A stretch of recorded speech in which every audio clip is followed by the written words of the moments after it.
Bonjour et bienvenue dans cette vidéo où je vais te présenter le workflow le plus adapté selon tes besoins et ton budget. Tout d'abord, qu'est-ce que le workflow? En français, ça se traduit par flux de travail.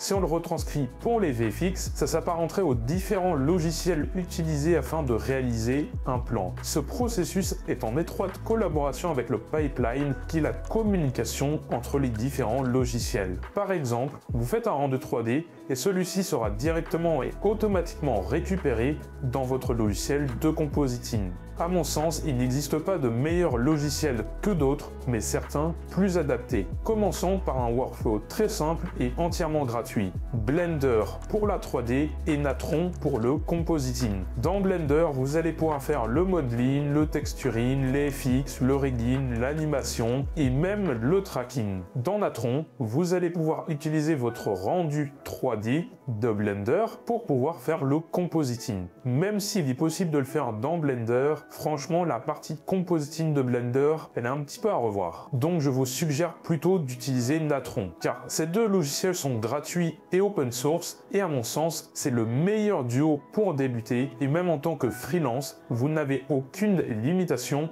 au filigrane. Au lieu d'utiliser Natron, si vous avez envie d'aller un petit peu plus loin dans le compositing, vous pouvez utiliser Fusion, qui possède un vrai système 3D et des outils plus avancés. D'ailleurs, si tu es intéressé, je vais très prochainement sortir une formation sur le sujet, lien en description. Fusion possède deux versions, une gratuite et une payante. Si vous voulez vous former ou apprendre le compositing, inutile de passer à la caisse pour la version studio. Par contre, si vous voulez faire des projets professionnels, là, pas trop le choix étant donné que vous êtes limité au 1080p avec la version gratuite. Si vous n'êtes pas fan du système nodal, vous pouvez utiliser After Effects, un logiciel dont je ne suis pas spécialement fan, mais qui est assez simple à prendre en main et qui regorge de tutos. Pour tous ceux qui aiment modeling, lighting, animation et rendu, Blender est très puissant et largement égalable à des logiciels payants comme 3ds Max ou Maya. Par contre, pour les FX, si vous voulez aller beaucoup plus loin,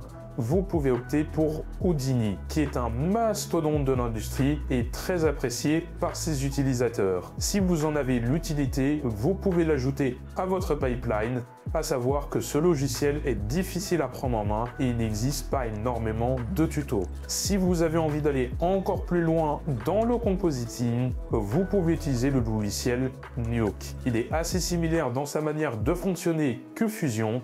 C'est du nodal, il a des outils plus avancés, donc si ça t'intéresse, je vais prochainement sortir un comparatif entre Fusion et Nuke. Cependant, ce logiciel est beaucoup plus cher, mais il existe tout de même une version Indie. Certains logiciels vont être spécialisés pour une tâche spécifique des VFX, donc en parallèle de Blender, vous pouvez utiliser Substance Painter pour vos textures, 3D Equalizer, PFTrack ou bien encore Boujou pour le tracking, ainsi que Unreal Engine pour faire des rendus en temps réel. Si votre objectif est de travailler dans l'industrie des VFX, alors il faudra, selon votre spécialité, travailler avec Maya, Unreal, Houdini, Substance Painter et Mari, Nuke et un tas de logiciels qui peuvent venir se greffer à cet écosystème. Il n'y a pas de recette miracle, mais des logiciels plus adaptés à vos besoins, sachant que certains logiciels auparavant utilisés par des amateurs sont maintenant utilisés par les plus grosses boîtes d'effets spéciaux. Et oui, même ILM utilise Blender.